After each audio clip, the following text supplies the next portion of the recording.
सार वचन राधा स्वामी वार्तिक भाग दूसरा वचन 99। जो जीव संतों के सत्संग में आ गया और भेद भी संत मार्ग का ले लिया, पर यह ऐसा है जैसे बीजक का सुनाना। जब तक अपनाया नहीं जाएगा तब तक नाम का धन नहीं मिलेगा। वचन 100। जब कोई जीव सत्संग में आता है तो उसको संत परख लेते हैं कि उसको कितना कर्जा काल का देना है। जो देखा कि इसका कर्जा थोड़ा है और इस जन्म में अदा हो सकता है तो उसको संत चरणों में लगाते हैं, और जो देखा कि अभी काल का खाजा है तो उसको नहीं लगाते हैं। पर संतों के सन्मुख आने से उसके बेशुमार कर्म कट जाते हैं और आगे को उसे अधिकारी बनाते हैं। वचन 101। अहंकार के मैल को निकालना पहले जरूर है। आजकल बाजे जीव अपनी समझ से काम तो वही करते हैं कि जिसमें नाम की प्राप्ति होवे और अहंकार का मैल जावे, पर स्वतंत्र यानी अपने अहंकार के संग करते हैं, सतगुरु के आश्रय नहीं करते हैं। इससे और अहंकार ज्यादा होता जाता है, यानी मनमुक्ता करते हैं और सतगुरु को मुख्य नहीं रखते। वचन 102। संतों के मत में मालिक और जीव का अंश अंशी भाव माना जाता है और वेदांती केवल ब्रह्म ही मानते हैं, जीव को कुछ भी नहीं गिनते। वचन 103। जिसको सतगुरु की प्रीत है और उन्हीं को चाहता है वह एक रोज निज घर में पहुंच जावेगा, और जो सत्य नाम और सत्य लोक की चाह रखता है और सतगुरु से प्रीत नहीं है तो वह न सतगुरु को पावे और न सत्य नाम से मिले, और वह सतगुरु का संग भी न कर सकेगा। वचन 104। संत ज्ञान का खंडन नहीं करते, पर यह कहते हैं कि पहले अंतःकरण शुद्ध करना चाहिए, तब ज्ञान का अधिकारी होगा। इस वास्ते चाहिए कि वाचक ज्ञानियों से बचा रहे और भक्ति संत सद्गुरु की और सुरक्षित मार्ग की करे जाए। इससे अंतःकरण भी शुद्ध होगा और नाम भी मिल जावेगा। वचन 105। सत्संगियों को मुनासिब है कि जब कोई सेवक यानी गुरु भाई हिम्मत का वचन बोले तो उसकी मदद करें और हजो न करें, क्योंकि जितना वह वचन अपनी ताकत से ज्यादा का बोले फिर भी उसकी मदद करना चाहिए। सतगुरु अपनी मौज से उसको निभा सकते हैं। वचन 106। जैसे पपिया स्वाद की बूंद के वास्ते तड़पता है और मालिक उसकी तड़प को सुनकर मेघ को हुक्म देता है कि अब जाकर बरसो और उसकी तड़प को बुझाओ, तब मेघ आनकर बरसते हैं। इसी तरह से जो नाम रूपी अमृत की प्यास रखते हैं और उसकी प्राप्ति के वास्ते तड़प रहे हैं, उनकी तड़प को सुनकर मालिक अंतर्जामी सतगुरु को हुक्म देता है कि तुम जाकर उन जीवों की तड़प को अमृत रूपी वचनों से बुझाओ। तब सतगुरु प्रकट होते हैं और अमृत रूपी वचन सुनाकर जीवों की तड़प को बुझाते हैं। मालिक आप उनकी आग को नहीं बुझा सकता है। इससे सतगुरु की महिमा जबर है, और बड़भागी वही जीव हैं जिनको सतगुरु वक्त के मिल जावें और उनके ऊपर निश्चय आ जावे, उन्हीं की नरदेही सुफल है। वचन 107। शब्द द्वारा यह जीव बंद में आन पड़ा है, और जब तक शब्द भेदी गुरु उसको नहीं मिलेंगे तब तक अपने निज स्थान को नहीं जावेगा, क्योंकि शब्द के ही रास्ते से यह चढ़कर पहुंच सकता है और कोई रास्ता इस बंद से निकलने का नहीं है। वचन 108। बाजे लोग सत्संग में आते हैं पर कपट लिए हुए आते हैं। बाहर से बातें बहुत बनाते हैं, पर अंतर में उनके भक्ति जरा भी नहीं है। सो यह बात नामुनासिब है। संसार में चाहे कपट से बरते, पर सद्गुरु के संग निष्कपट होकर बरतना चाहिए। चाहे थोड़ी प्रीत होवे, पर सच्ची होवे तो एक रोज पक जावेगी और मालिक प्रसन्न होगा। और कपट की भक्ति चाहे जितनी करो कबूल नहीं होती है। वचन 109। जब आंधी का गुबार होता है तो कुछ नहीं दिखता है।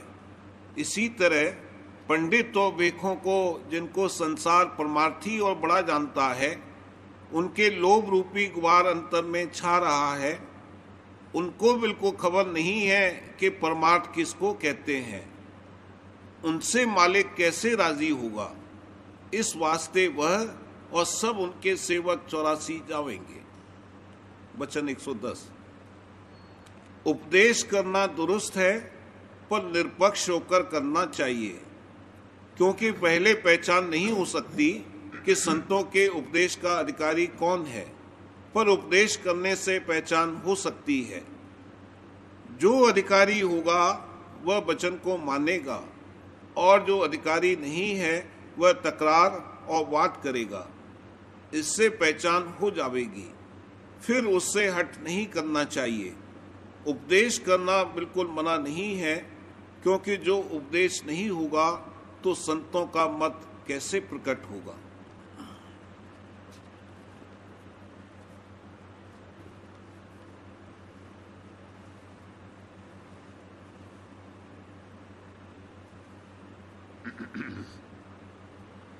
वचन महाराज साहब, वचन 39।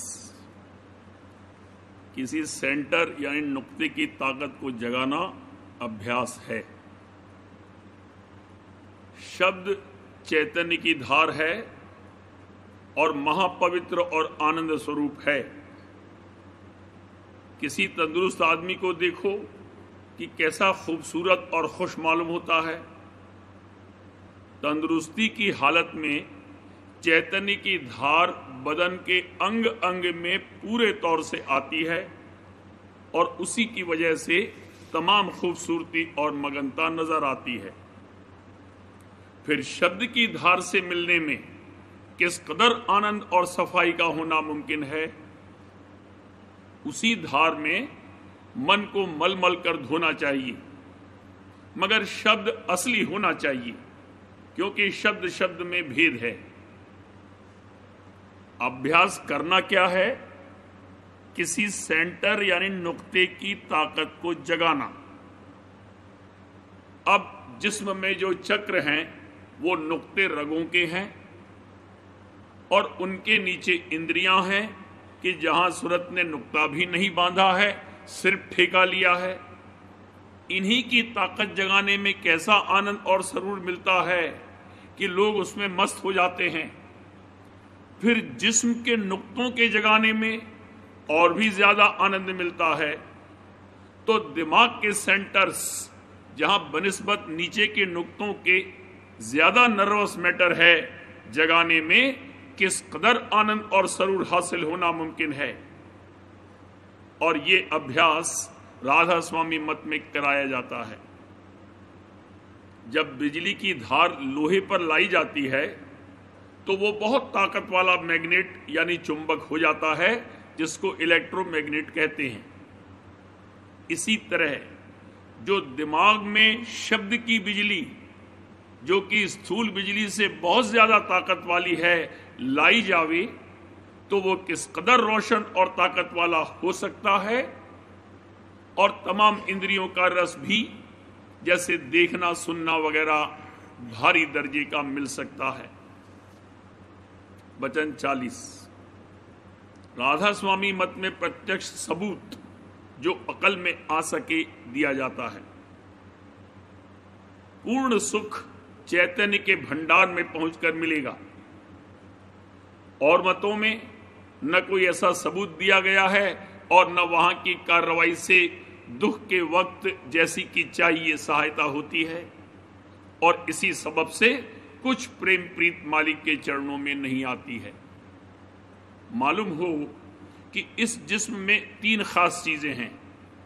अव्वल माया जो खुद बेहरकत है, दूसरे मन जो फुरना उठाता है, तीसरे सूरत जो सबको ताकत पहुंचाती है।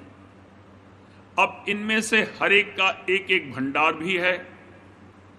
जो सूरत का भंडार है वही चैतन्य का भंडार है और वही कुल मालिक का स्थान है। हर चीज में 3-3 दर्जे हैं, एक नॉर्थ पोल, दूसरे साउथ पोल, तीसरे इंटरमीडिएट रीजन्स, और हर दर्जे में छोटे दर्जे और हैं। तो पिंड में जो 6 चक्र हैं वो प्रतिबिंब यानी अक्स हैं और उनके असल ब्रह्मांड में हैं। ब्रह्म के ही पहले फुरना हुई कि मैं एक से अनेक हो जाऊं। इसी तरह सूरत के मंडल में भी 6 दर्जे हैं जिनकी छाया ब्रह्मांड के 6 चक्र हैं। ये भेद किसी मत में नहीं है और कोई आखिरी मुकाम और सवारी वहां तक पहुंचने की नहीं बताई है। सिर्फ वेद मत में प्राणों की सवारी बताई है, मगर उस पर चलना इस कदर मुश्किल है कि इस जमाने में कोई भी उसका अभ्यास नहीं कर सकता, और अगर बिलफर्ज कोई चले भी तो ब्रह्म पद तक पहुंच सकता है और वहां भी पहुंचकर सच्ची मुक्ति नहीं हो सकती, क्योंकि प्रलय में उसका भी अभाव हो जाता है। दूसरे मतों के आचार्य जैसे ईसा ने शिव नेत्र को जो 3 धारों के मिलान की जगह है पार किया, इसी को क्रॉस कहते हैं, और उनका रिसरेक्शन हुआ यानी मरकर वो जिंदा हो गए। रीढ़ की जो हड्डी है वही सूली और इंगला पिंगला और सुखमना यही त्रिशूल है। इस वक्त में इस कदर अभ्यास भी कोई नहीं करता है। राधा स्वामी मत में निर्मल चैतन्य देश में पहुंचना ये ठेका है और शब्द की सवारी पर चलना होता है। सो शब्द से बढ़कर कोई सवारी नहीं हो सकती। देखो, जहां अच्छा बाजा बजता हो हर कोई ठहर कर सुनना चाहता है और जानवर भी महव हो जाते हैं, तो फिर राधा स्वामी मत और सूरत शब्द योग से बढ़कर कोई मत नहीं है। वचन 41, 84 के अर्थ। पायनियर अखबार में हाल में एक नई तहकीकात छपी है जिससे साबित होता है कि संतों ने जो 84 का जिक्र किया है वो सही है। पेशतर लोगों का ख्याल था कि तत्व आपस में तब्दील हो सकते हैं, मगर बाद इसके ये ख्याल हुआ कि तब्दील नहीं हो सकते। अब हाल में एक शख्स ने एक नक्शा बनाया है कि उसमें 13 लकीरें सीधी हैं और 8 तिरछी हैं। 8 लकीरों के साथ और 13 के 12 खाने होते हैं। इस तरह 12 गुणा 7 यानी 84 खाने पैदा हुए। फिर उसने अमली तरीके को गलत मानकर इल्मी तरीके से तत्वों का वजन करार देकर खानों में रखा, तो उससे साबित हुआ कि तत्व तब्दील हो सकते हैं। यानी पहला ख्याल दुरुस्त मालूम हुआ। अभी खाने पूरे तौर पर नहीं भरे हैं, लेकिन मुमकिन है कि वो भर जाएंगे। और जैसा कि संतों ने फरमाया है कि माया एक मुकाम त्रिकुटी से प्रकट हुई और असल में एक ही तत्व है, साबित हो जाएगा। त्रिकुटी के ऊपर की तरफ 3 गुण की धारें निहायत सूक्ष्म हैं, और जब उनका आपस में मेल हुआ तो 9 हुए। इसी तरह 5 तत्व हैं और उनकी आपस में मिलौनी होने से 25 प्रकृति हुई, और 3 गुण जब उनमें मिले 75 हुए, और उसमें 9 जोड़कर 84 हो गए। इस तरह 84 का हिसाब है। ये 84 लक्ष्य धारा अंतर में मौजूद हैं। 83 या 82 नहीं हो सकती, और 84 लाख नहीं है, बल्कि 84 लक्ष्य यानी गुप्त धारे हैं। वचन 42, प्राणायाम व मुद्रा के अभ्यास वाले ये नहीं जानते कि हमारा मकसद क्या है। प्राणायाम और मुद्रा वगैरह के साधन से थोड़ी सफाई मन की होना मुमकिन है, और जो लोग ये अभ्यास करते हैं उनको ये खबर नहीं है कि हमारा मकसद क्या है और वो कहां हासिल होगा। तो वो ऐसे आदमी के मुआफिक हैं कि जो घोड़े पर सवार हो गया और चाबुक मारे जाता है, घोड़ा उसको चाहे जहां ले जावे। अव्वल ये समझना चाहिए कि अमर अजर देश कहां है और वहां कैसे पहुंचे, तब अभ्यास शुरू करना चाहिए। यहां 3 शक्तियां काम करती हुई नजर आती हैं, एक इंद्रियों की, दूसरे मन की, तीसरे सूरत की। तो इनके भंडार भी होंगे, क्योंकि सब चीज का भंडार होता है। इस तरह रचना के 3 भाग हुए, एक पिंड देश, दूसरे ब्रह्मांड, तीसरे निर्मल चैतन्य देश। निर्मल चैतन्य देश अमर अजर है और वहां पहुंचकर जीव भी अमर अजर हो जाएगा, यानी जन्म मरण से रहित हो जाएगा। कुल मालिक का नाम राधा स्वामी है और ये किसी मनुष्य का रखा हुआ नहीं है। इस नाम की धुन अंतर में हो रही है, अभ्यासी इसको सुन सकते हैं। और राधा स्वामी नाम का अर्थ यह है कि स्वामी नाम मालिक का है और राधा उस धार को कहते हैं जो स्वामी से निकली। उसी धार ने तमाम रचना करी है और उसी धार के साथ जो शब्द होता हुआ चला आया है, उसको पकड़ के स्वामी के पास पहुंचना मुमकिन है। इसलिए अमर अजर देश में पहुंचने के लिए सिवाय सूरज शब्द अभ्यास के और कोई जतन नहीं हो सकता। जो कोई इस अभ्यास को करेगा